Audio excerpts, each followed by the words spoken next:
नमस्ते, मेरा नाम पार्वती साव है और मैं कलकत्ता की निवासी हूँ। मैंने स्नातक हिंदी में स्नातक और स्नातकोत्तर दोनों की परीक्षाएं उत्तीर्ण कर ली हैं। कुल मिलाकर मैंने एमए और बीए किए हैं हिंदी में। आज मैं इस वीडियो में बात करना चाहती हूँ। कई बार ऐसा होता है, हम सभी के साथ होता होगा, आपके साथ भी होता होगा, मेरे साथ होता रहता है। होता यह है कि जब हम लोग हमारे साथ कई बार ऐसा होता रहता है कि हम जो भी बातें सोचते हैं, विचारते हैं, उनमें से कुछ बातें वो हमारे दिमाग में अक्सर बहुत ज़्यादा ही उतार चढ़ाव के साथ आती रहती हैं। यानी कि कुछ बातें ऐसी होती हैं जो बार बार आती हैं हमारे दिमाग में। उन्हीं में से एक बात है जो मैं शेयर करना चाहती हूँ या साझा करना चाहती हूँ। जब मैं अपनी बात करूँ, अपने एज के लोगों की मानसिक स्थिति के बारे में बात करूँ, तो ऐसा होता है कि हम जिस दौर से गुज़र रहे हैं या हमारी जो मानसिक परिस्थिति है, हम जिस एज में होते हैं, तो मैं उस एज के बारे में मैं सोचती रहती हूँ। और जो बीत गया है या फिर जो आने वाले समय में हम गुजारने वाले हैं, उन सभी पर। तो एक वाक़या मेरे साथ हो चुकी है जो बहुत ही रोचक है और उससे कुछ सीखने लायक है। सीखने लायक यह है कि जैसे कई बार हम सोचते हैं कि जब हम देखते हैं तो ऐसा सोच लेते हैं कि हाँ, हमारे साथ कुछ भी ऐसा नहीं होने वाला है, लेकिन ऐसा होता नहीं है। हम सभी को एक दौर से गुज़रना होता है। जैसे उदाहरण के तौर पर जिस तरह से एक जन्मजात बच्चा जो है, जन्म के बाद अपने पूरे आयु को होते हुए हर उस दौर से गुज़रता है जिस दौर से कई लोग उसके पहले भी गुज़र चुके हैं। यानी कि कोई भी ऐसा व्यक्ति नहीं होता है जो पहली बार उन परिस्थितियों का सामना कर रहा होता है या फिर वैसी सोच का सामना कर रहा होता है। तो इसी चीज़ को समझने के लिए मैं उदाहरण के तौर पर अपने साथ हुए एक बहुत ही अच्छी बात मैं शेयर करना चाहती हूँ। और वह है कि मैं एक बार कोरोना से पहले यानी कि 2019 में एक दुकान पर गई थी, जहाँ से मैं अपने लिए एक पुस्तक ख़रीदना चाहती थी। वह पुस्तक बेसिकली ग्रंथ कह सकते हैं, बहुत ही अच्छे ग्रंथ, गीता और रामायण और महाभारत, 3 पुस्तकों को लेकर के मतलब मैं गई थी कि अगर मिल जाता है, ये पुस्तकें मिल जाती हैं तो मैं उन्हें ख़रीद लूँगी। मैं वहाँ पर गई और मैंने कहा, और उस दुकान में था भी, मैं वहाँ से ख़रीद चुकी हूँ, लेकिन मैं अब तक पढ़ नहीं पाई हूँ। ऐसा इसलिए हो पाया है क्योंकि किताब ख़रीदने के बाद कोरोना आ गया और कोरोना में मैं उस तरह से नहीं सोच पा रही थी जैसा कि कुछ कामयाब लोग सोचते हैं। और मैं फैमिली से दूर भी थी, मतलब मैं परिवार के साथ नहीं थी। इस वजह से मेरा मतलब उस तरह से परिस्थिति या मानसिक स्थिति ऐसी नहीं थी कि मैं आम लोगों की तरह सोच सकूं। तो बेसिकली कोशिश यही थी कि कैसे ज़िंदा रहना है, मतलब सरवाइव कैसे करना है, इस चीज़ पे ज़्यादा फोकस था, ना कि फ्यूचर क्या होने वाला है या कुछ ऐसे गोल को लेकर के या कुछ सीखना है, बहुत ज़्यादा नहीं था। मतलब पहली बात था, और जब आप फैमिली के साथ नहीं होते हैं तो ऐसा महसूस भी नहीं करते हैं कि हाँ, कुछ करना है या कुछ नहीं करना है। लेकिन हाँ, उस दुकान में जब मैं पुस्तक को लेकर के एक बात मैं पूछी उनसे, जो सर थे वहाँ पर, उनसे मैं पूछी, मैं किताब खरीद चुकी थी और बिलिंग वगैरह हो रही थी, तो मैं खड़े होकर के वहाँ पर पूछी कि अच्छा, ऐसा क्या अंतर होता है। कुछ अन्य पुस्तकों के बारे में भी मैं जानकारी ले रही थी, धार्मिक ग्रंथ ही थे, मतलब धार्मिक ग्रंथ इन द सेंस कि बहुत प्रसिद्ध हैं, पूजा पाठ में को ले करके उन पुस्तकों पर पूछते पूछते एक सवाल मेरा ऐसा भी था।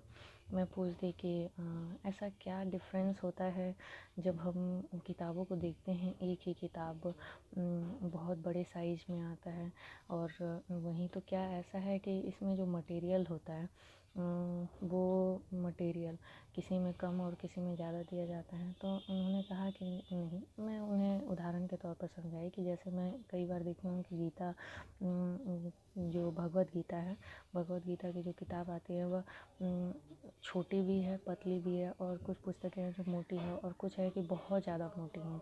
तो उन्होंने कहा कि मैंने कहा कि ऐसा क्यों है, उसमें कुछ कम या कुछ ज़्यादा लिखा है, ऐसा कुछ है? उन्होंने कहा कि नहीं, ऐसा कुछ डिफरेंस नहीं होता है, तीनों में तीन जो साइज आप बता रही हैं वो तीनों ही एक समान ही हैं, और सभी में बातें एक ही लिखी हुई हैं, उसी मात्रा में लिखी हुई है, किसी में भी कुछ भी श्लोक या कुछ भी कम नहीं है। तो इन श्लोक में या किसी और चीज़ों में कुछ कमी नहीं है, बावजूद इसके कि ये इस बात को ध्यान कर रखा जाता है कि जब आप बूढ़ी हो जाएंगी तभी भी आप उस किताब को पढ़ सकें। यानी कि आप जो ये पुस्तक लेके जा रही हैं ये किसके लिए है? मैंने कहा कि मेरे लिए, मैं ही पढ़ूँगी। उन्होंने कहा कि अच्छा, अच्छी बात है। तो अगर आप चाहें तो मोटी पुस्तक भी ले सकती हैं, जिससे कि आप बूढ़ी होने के बाद भी पढ़ें। तो मुझे थोड़ा सा ये चोट कर गया कि मैं बूढ़ी हो जाऊँगी, ऐसी बात कर रहे हैं। बूढ़ी होने का उनसे ये मतलब था कि वो डायरेक्ट नहीं बोल रहे थे कि जब आपकी आँखें कमज़ोर हो जाएंगी या आप कम देखेंगी तो भी ये पुस्तकें, यानी कि जो मोटी पुस्तक है वह आपके लिए बनाई गई है। यानी उस समय को वो बहुत ही शानदार तरीके से मतलब बोल गए, वो चंद मिनटों में। इससे मैं ये सीख पाई कि उन्होंने जो जवाब दिया उससे मैं ये समझ पाई कि इससे मुझे अपने बारे में पता चला, मानसिकता के बारे में, कि हमारी मानसिकता, मुझे उनकी बात जो चोट कर गई भीतर भीतर, इतना चोट नहीं कि मैं घायल हो गई, खून बहने लगा, ऐसा कुछ नहीं था। मतलब वैचारिक तौर पर जो होता है ना कि चीज़ें टच कर जाती हैं, तो उनकी बात मुझे टच की। तो मैं विचार करने लगी कि हाँ, ये क्या उन्होंने कहा। बाद में मुझे समझ में आया कि हाँ, सही बात है। हम लोग, मतलब हम लोग अपने आप को मान लेते हैं कि हम कभी बूढ़े नहीं होने वाले हैं। लगभग मैं जितना उसके बाद से मैं काफ़ी ऑब्ज़र्व कर पा रही थी, और मैं अपने जीवन में ऐसा भी की हूँ कि बहुत से बच्चों को पढ़ाई हूँ, बहुत नहीं, बहुत लिमिटेड नंबर में कुछ बच्चों को पढ़ाई हूँ, बहुत समय तक पढ़ाई हूँ, ये कह सकती हूँ। मतलब अब तक की उम्र के हिसाब से मैं बोलूँ तो वो एक ज़्यादा जिस चीज़ को मैंने समय दिया है पढ़ाई के बाद, तो वो पढ़ाने के लिए ही है। मतलब रुचिकर चीज़ों में सबसे ज़्यादा मैं पढ़ाने को ही महत्व देती आई हूँ। तो पढ़ाते हुए मैं एक बच्चे को मैंने कहा कि तुम इतना ध्यान क्यों नहीं देते हो, अपने आप को सुधार क्यों नहीं रहे हो, अपने ऊपर काम क्यों नहीं करते हो? तो उसने कहा कि बस ऐसे ही। मैंने कहा कि ऐसे क्यों? तुम बड़े हो जाओगे, धीरे धीरे बड़े हो रहे हो, थोड़ी सी तो तुम्हारे मतलब दिमाग और अपने बुद्धि पर भी काम करो, थोड़ा सा मेच्योरिटी। कुल मिला के मैं उसे समझा रही थी कि तुम मेच्योर हो रहे हो अब धीरे धीरे, तुम्हारे उस तरह का बिहेवियर भी होना चाहिए। उसने कहा कि मैं कभी बड़ा ही नहीं हो पाऊँगा। तो मैं उस चीज़ से अपने आप को जोड़ पाई। वो पहले हो चुका था, बच्चे ने जो जवाब दिया था। तो यहाँ पर भी मुझे कुछ कुछ ऐसा ही लगा कि मुझे भी अब तक मेरी यही मानसिकता रही है कि मैं कभी बूढ़ी नहीं होंगी, या मेरी आँखें नहीं जाएंगी, या मतलब जो भी मेरी आँखें उसी तरह से रहेंगी जैसे कि आज मैं देख पा रही हूँ। मतलब रोशनी को लेकर के कि रोशनी नहीं जाएगी, आँखों की रोशनी बनी रहेगी बुढ़ापे समय तक। तो ऐसा नहीं है। हम सभी को इसी तरह से मतलब सब कुछ झेलना है, सब कुछ हमारे ऊपर भी वैसे ही आना है जैसे हमारे माता पिता या हमारे जो माता पिता के माता पिता रहे हैं, यानी दादा दादी या जो भी नाना नानी। तो इससे यहाँ पे मैं शेयर ये करना चाह रही थी कि काफ़ी लोभी हम लोग हो जाते हैं, हमारे भीतर लोभ हो जाता है, और ये लोग एक तरह से बहुत कुछ ऐसा है कि उछल कर देता है, मतलब आँखों पर से पर्दा नहीं हट पाता। इस दुकान और दुकानदार के दिए गए जवाब से मेरे आँखों पर पड़े हुए पर्दे को, मैं कह सकती हूँ कि मेरी आँखों पर जो पर्दा लगा हुआ था, मेरे भी ऊपर पर्दा लगा हुआ था, क्योंकि मैं बचपन से बड़ी हुई, तो ये चीज़ तो हट चुका था कि हाँ, हम सभी बड़े होते हैं।